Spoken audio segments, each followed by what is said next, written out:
está creando eso que se llama nuevo orden mundial, aunque fuera de las teorías conspirativas es muy sencillo definirlo. El nuevo orden mundial no es otra cosa que la implantación de un poder supranacional, basándose precisamente en esas organizaciones supranacionales que están creadas desde el fin de la Segunda Guerra Mundial, en concreto a raíz de los pactos de Bretton Woods, año 44. Tenemos la Unión Europea, Fondo Monetario Internacional, Banco Mundial, la ONU misma y todas sus subdivisiones. Y lo que está claro que busca es implantar una nueva humanidad, un único mundo, con un único gobierno, con una única religión, un único sistema económico. Pero para eso tenemos que eliminar el ser humano anterior.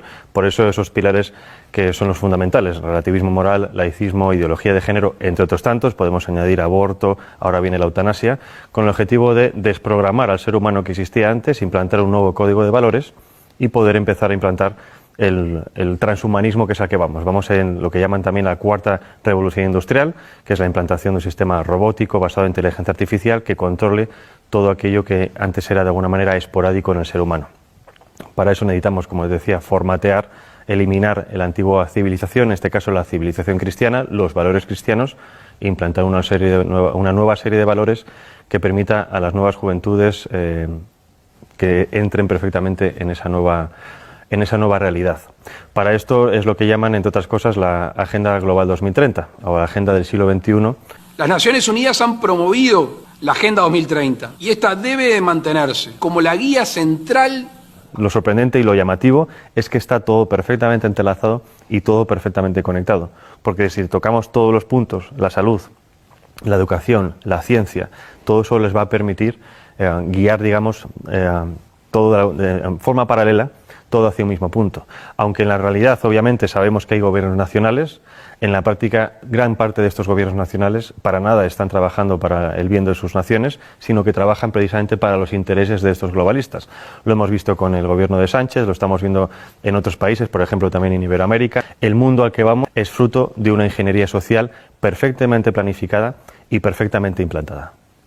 La implantación primero es ideológica. La ideología sirve primero para desestabilizar una nación. Si nos atendemos, por ejemplo, a Yuri Bezmenov, el antiguo agente del KGB que emigró a Estados Unidos y que contó precisamente esos procesos por los cuales se puede desestabilizar una nación, que es desestabilización, desmoralización, crisis y normalización, estamos viviendo perfectamente esas etapas. Hemos tenido una desestabilización, ahora estamos en la fase de desmoralización, que es volver a las naciones contra sí mismas, la endofobia, el odio a nuestra cultura cristiana, el odio a la misma biología, la misma realidad biológica hombre y mujer, para hacer que la población esté completamente confundida y que sea mucho más fácil guiarlas a un nuevo punto. Es la mentalidad de rebaño. Ahora bien, primero es la ideología, segundo es lo demás: implantación social, económica, política, tecnológica, medioambiental, sanitaria, alimenticia. Todo esto está perfectamente diseñado en la página del Foro Económico Mundial. Tienen perfectamente diseñado cuál va a ser el nuevo mundo. No dejan nada fuera. El aborto es algo que está en la Agenda Global 2030, que está incrustado en el ADN de los globalistas y que lo quieren promocionar a todo coste. El aborto, para que lo entendamos, es una política de Estado. El aborto se aplica desde el año 74 a través del informe de Kissinger, que viene precedido de un informe de la Fundación Rockefeller del año 72, que viene precedido de unas declaraciones de Robert McNamara, el que fue secretario de Defensa con Nixon y que en el año 68 pasó a ser presidente del Banco Mundial. ¿Qué pasa? Obviamente, si entendemos esto como una política de Estado, obviamente no se puede vender al resto de la población diciendo: ustedes van a dejar de tener hijos porque a nosotros nos interesan los recursos que ustedes tienen. Lo que se hace es un marketing político. Y esto es como nos están vendiendo todo. El aborto es un interés de Estado, es un interés geoestratégico. Todas las demás propuestas que tenemos hoy en día, ideología de género, ecología o esta nueva religión medioambiental, todo eso es lo mismo. Son políticas de Estado que nos lo venden para el gran público con un marketing político para que la gente lo acepte.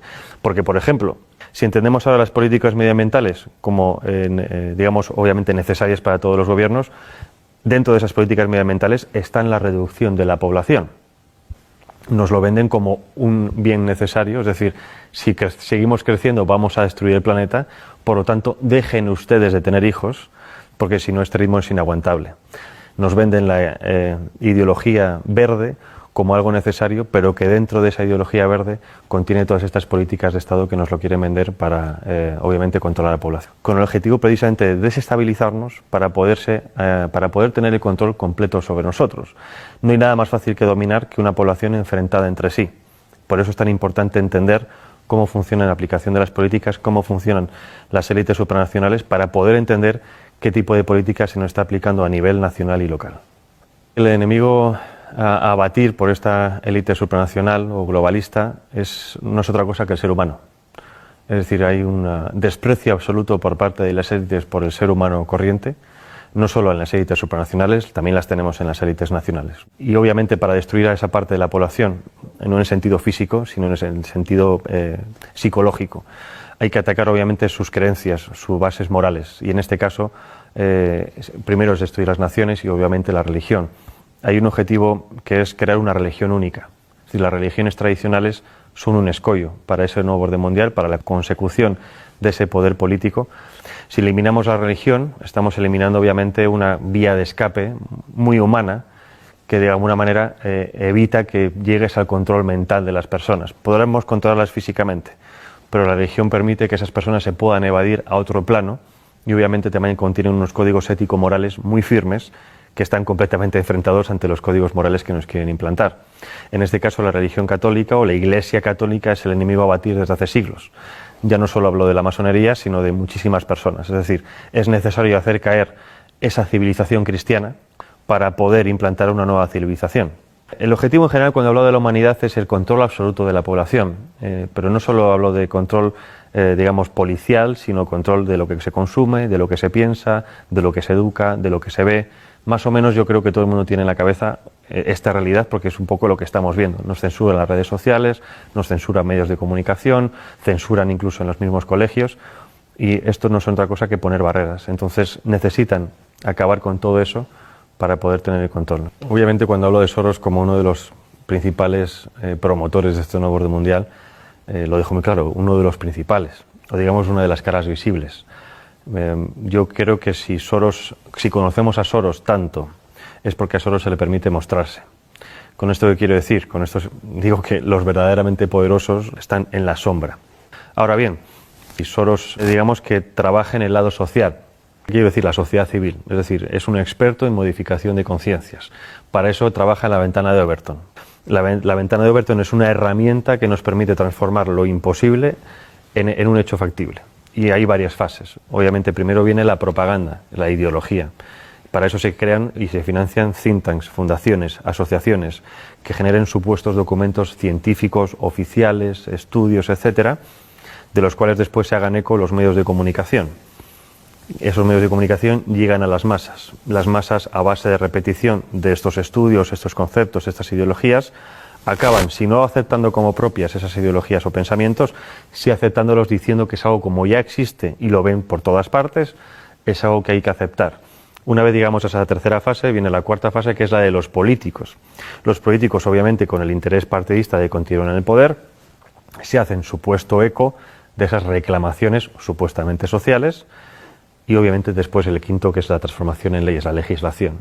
Entonces, esos 5 pasos es lo que se ha seguido con muchísimas cosas. Tenemos el aborto, tenemos el matrimonio homosexual, ahora tenemos ya ha empezado la eutanasia y el siguiente paso es la pedofilia. Y esto es pura matemática, es ciencia política y siempre funciona.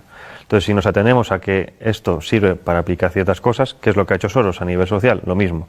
Ha financiado ONGs, asociaciones, fundaciones, ha financiado medios de comunicación, ha financiado a políticos e incluso ha financiado a instituciones como por ejemplo puede ser la Unión Europea o el European Council on Foreign Relations, que es la versión europea del CFR norteamericano, que es el principal lobby de la política exterior norteamericana, en este caso en Europa. Entonces, si tienes los 5 pasos o los 4 pasos de los 5 en tu mano, es mucho más fácil modificar la realidad de los ciudadanos precisamente porque toca todos esos palos. Si nos vamos a instituciones supranacionales, ¿cuál es el papel de la ONU, de la UE? Es muy parecido. Bueno, el Banco Mundial obviamente es la gestión económica mundial, lo mismo parecido del Fondo Monetario Internacional a la hora de préstamos. El control económico y los préstamos sirven para el chantaje económico de las naciones. Hay muchísimas naciones africanas que se han quejado precisamente del chantaje económico de dinero supuestamente de ayudas al desarrollo, siempre dependiendo de cuestiones como, por ejemplo, la implantación del aborto, la implantación de la ideología de género, de educación sexual temprana para los niños, etcétera, etcétera. La OMS ha sido fundamental para la implantación de la idea de que existe una pandemia mundial, y si no hubiera sido por la OMS, en este caso por Tedros Adhanom, no se hubiera creado o no se hubiera llamado un confinamiento mundial. Primera vez en la historia que los ciudadanos de este planeta hemos visto cómo en todas las naciones se seguían los mismos pasos. Es decir, nada ha conseguido antes que realmente hubiera una coordinación nunca antes vista a nivel global. Coordinación que, aunque a nosotros nos parezca mucha, en general ha sido como muy sospechoso, por así decirlo, no sigue siendo suficiente para esta élite. Según ellos, los retos que nos plantean las pandemias del futuro, eso supera por muchísimo la capacidad gestora de los estados independientes entre sí. Es decir, que como no hemos sabido gestionar el coronavirus, es necesario que cedamos más nuestra soberanía a estos entes supranacionales, que ellos saben sí realmente lo que nosotros tenemos que hacer. Llevarnos a ese buen camino, a guiarnos como si fueran un dios, porque nosotros como ciudadanos comunes somos demasiado estúpidos para valernos por nosotros mismos. Las redes sociales han sido siempre una herramienta fundamental en el tema de la comunicación, pero como todo avance tecnológico tiene siempre su cara y su cruz. Como todo avance tecnológico nos lo venden que es bueno para poder hablar con nuestros familiares, que están en contacto con gente de todo el mundo, pero el problema, el contrapeso es el control absoluto, ¿no? Ya no solo el control de lo que hacemos, sino incluso de nuestros pensamientos, porque muchas veces decimos cosas en redes sociales que quizás fuera de un ámbito demasiado privado, ¿no? Y eso es precisamente a donde van ahora con el tema de la censura. Han visto que en los últimos años ha habido también una pequeña revolución en redes sociales, dado que cada vez hay más perfiles conservadores, antiglobalistas, más perfiles de gente contraria a los designios de este nuevo orden mundial, ¿no? Y si estuviéramos realmente en un mundo libre, democrático, y esto lo digo para que la gente se dé cuenta de que no vivimos en un mundo libre, democrático, la libre circulación de ideas y de debates debería ser una de las principales características de todo sistema. Y estamos justo en lo contrario. Y no justo en lo contrario porque de facto no se puede hablar, porque antes sí se podía hablar de muchas cosas. El problema es que los que son realmente poderosos, los que controlan las cosas, se han dado cuenta de que si dejamos que libremente ciertas ideas circulen, no las suyas, en cuanto a debate, esas ideas ganan o se han demostrado que tienen más peso que otras. Es decir, por ejemplo, con el tema del aborto, ya no hay argumentos científicos médicos, ahora son argumentos puramente sentimentales, ¿no? El derecho de la mujer a elegir sobre su propio cuerpo, porque por eso saben que los argumentos médicos no pueden vencerlos. En cuanto a argumentos, por ejemplo, de información de los medios de comunicación, de cómo funcionan los medios de comunicación, de cómo funcionan los gobiernos, exactamente lo mismo. Se censura completamente aquel que intenta hacer una crítica constructiva o negativa de lo que sea, pero hacer una crítica para avisar de qué está ocurriendo. No existe ese debate de ideas en los medios de comunicación, pero precisamente porque tienen miedo a lo que pueda ocurrir. Porque cuando ha ocurrido que algunas personas han ido a ciertos debates a exponer ciertas ideas, la gente se da cuenta de que hay otra línea de pensar diferente a la que tenían en mente. Y por lo tanto hay otra forma de racionar las cosas.